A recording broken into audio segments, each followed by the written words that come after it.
Next क्या है आपका? कोर्डियस फोर्स।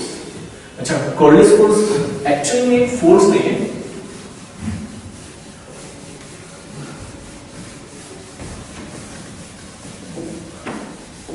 पर rather होता क्या कि साइंटिस्ट ने ये चीज देखी कि और जोग्राफर्स ने पहले कि जैसे मान लीजिए कोई एक हवा आपकी जा रही है तो कायदे से क्या है उसको फ्रॉम हाई प्रेशर टू उसको लो प्रेशर जाना चाहिए, ठीक है। पर ऐसे सीधे जाने की जगह वो थोड़ी सी आपकी कर्व हो जाती है। अच्छा, ये कर्व होने के पीछे का रीजन क्या है? उसके ऊपर कोई अलग से कोई फोर्स लगता नहीं है, rather than that उसकी जगह ये शिफ्ट इसलिए होती है क्योंकि जो हमारी अर्थ है वो एक स्फीयर है, ठीक है। एंड मूवमेंट ऑफ एयर में ये स्फीयर होना काउंट होता है, और साथ ही साथ अर्थ अपना स्फीयर होने के साथ में अपनी एक्सिस पे रोटेट करती है। इस कारण से इसके अंदर एक जो भी चीज इसके ऊपर मूव करती है, फ्लो करती है, उसके अंदर एक एपरेंट शिफ्ट देखा जाता है। अच्छा, वो एपरेंट शिफ्ट क्या है? जैसे जो हमारा नॉर्थ हेमिस्फीयर है, नॉर्दर्न हेमिस्फीयर है, वहां पे राइटवर्ड शिफ्ट आएगा, ठीक है। एंड जो आपका सदर्न हेमिस्फीयर है वहां पे क्या आएगा? एक लेफ्टवर्ड शिफ्ट।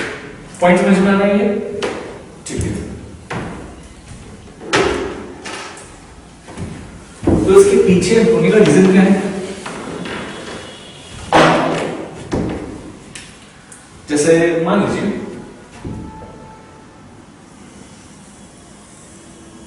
ये हमारी अर्थ है, और ये अपना इक्वेटर,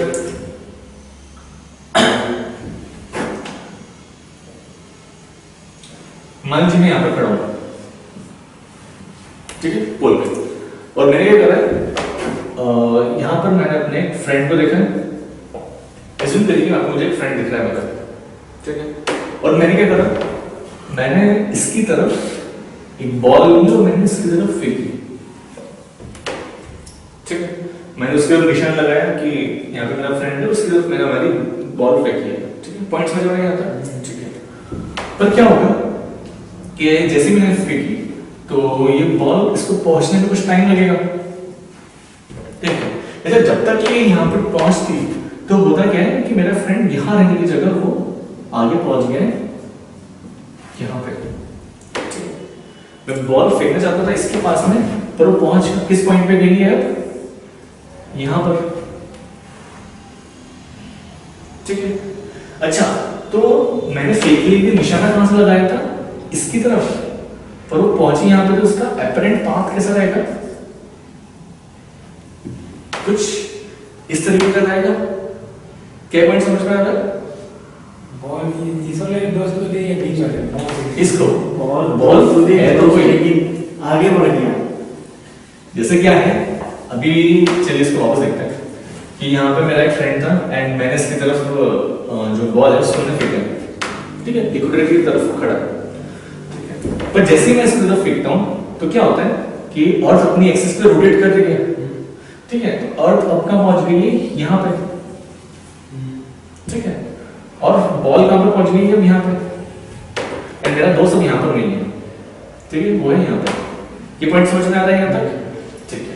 पर मैंने फेंकी कहाँ पे? इसके पास में, तो उसको थोड़ा सा वापस से रिवर्स कर देते हैं, इस पॉइंट को पूरा ऐसे ले जाते हैं वापस से, ठीक है। तो क्या हो जाएगा, जो मैंने बॉल फेंकी थी पहुंच यहाँ पे गई है, मेरा फ्रेंड यहाँ पे खड़ा है, ठीक है। डायरेक्शन क्या थी ये, पर पहुंची कहाँ पे? वो यहाँ पे। तो उसका जो एपरेंट शिफ्ट होता है वो कुछ इस तरीके से होता है। ये पॉइंट समझ में आ रहा है थोड़ा, ठीक है। अच्छा, ये तो एक बहुत बेसिक तरीका है इसको समझने का। इसका एक तरीका और है जो एग्जैक्ट इसको एक्सप्लेन करता है, वो ये है कि जैसे मान लीजिए अर्थ है आपकी, और इसके ऊपर ये आपके डिफरेंट लॉन्गिट्यूड है, ठीक है। अच्छा, ये आपकी इक्वेटर है, ठीक है। अच्छा, ये आपका 0 डिग्री है, अच्छा, ये एक आपका लैटिट्यूड है, ये आपका दूसरा लैटिट्यूड है, ये आपका तीसरा लैटिट्यूड है। ठीक है। अच्छा, क्या हम बोल सकते हैं कि यहां से यहां जो आपका लॉन्गिट्यूड जाएगा, तो हम बोल सकते हैं यहां से यहां लॉन्गिट्यूड, यहां से यहां डिस्टेंस जाने में उतना टाइम लगेगा जितना यहां से यहां जाने में लगेगा। इक्वल है टाइम। तो ये आपका एक लॉन्गिट्यूड है और ये आपका एक लॉन्गिट्यूड है। ठीक है, तो मैं बोल रहा हूं क्या इस पॉइंट से इस पॉइंट जाने में मुझे जो टाइम लगेगा वही मुझे इस पॉइंट से इस पॉइंट पे जाने में लगेगा। अर्थ जो आपकी रोटेट होगी वो इस पॉइंट से इस पॉइंट पे सेम टाइम पे पहुंचेगी, वही सेम टाइम इसमें भी लगेगा, वही सेम टाइम इसमें भी लगेगा, वही इसमें भी लगेगा। ये पॉइंट समझ में आ रहा है ना? यस, ठीक है। अच्छा, और यही जो या जो आपका लैटिट्यूड है, इस लैटिट्यूड पे जो सेंटर एक्सिस है उसके रिस्पेक्ट में जो रेडियस है वो मान लीजिए आपकी r1 है। ठीक है, और लैटिट्यूड आपका L1 है। अच्छा, यहाँ पे जो रेडियस सेंटर से है वो आपकी r2 है और आपका लैटिट्यूड आपका L2 है। यहाँ पे जो आपकी रेडियस है वो r3 है एंड वो जो आपका लैटिट्यूड L3 है।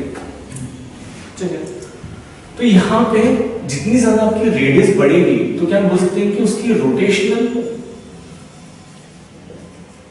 स्पीड तो सबकी बराबर है, सब पॉइंट्स की, पर जो एक्चुअल जो स्पीड है वो आपकी रेडियस पे डिपेंड करती है।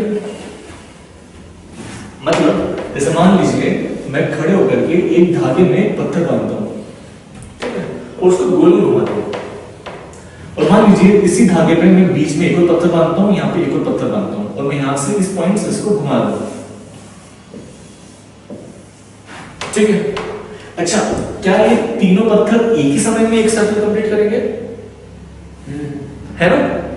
अच्छा, क्या मैं बोल सकता हूं कि जो बाहर वाला जो पत्थर है इसकी स्पीड ज्यादा रहेगी? पॉइंट समझ में आ रहा है? क्या इस वाले पत्थर की स्पीड इससे ज्यादा रहेगी, इससे कम रहेगी?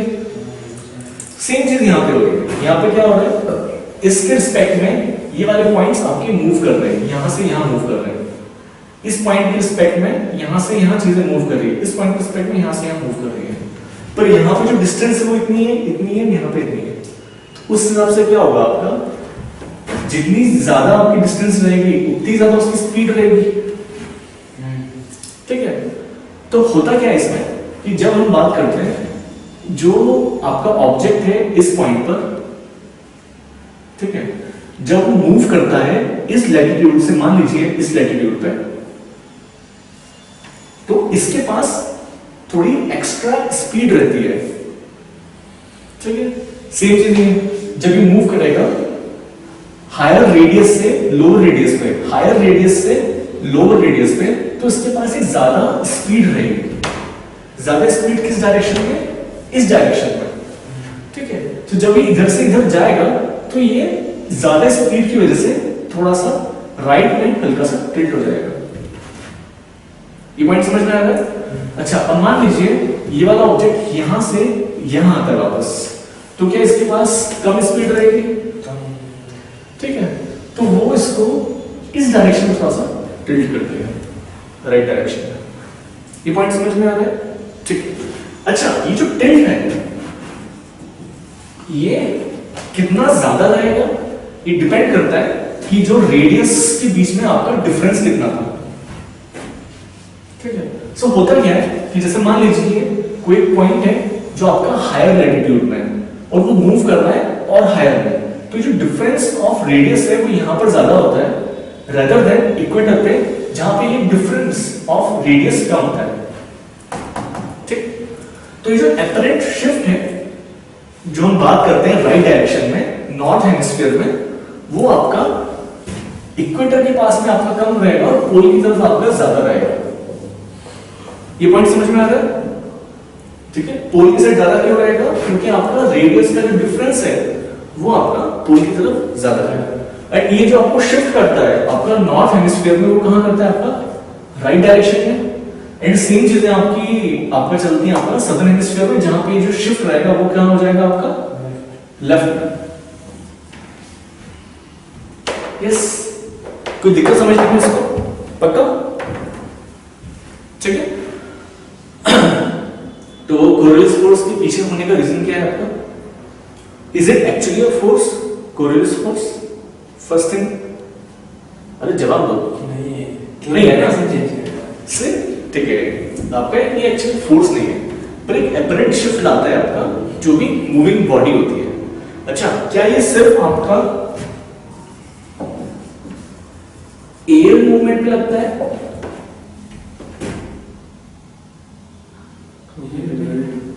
नहीं, ये साथ ही साथ आपका वाटर फ्लो पे भी लगता है। पॉइंट समझ में आ रहा है? ठीक है, कोरियोलिस फोर्स लिखना, कोरियोलिस फोर्स।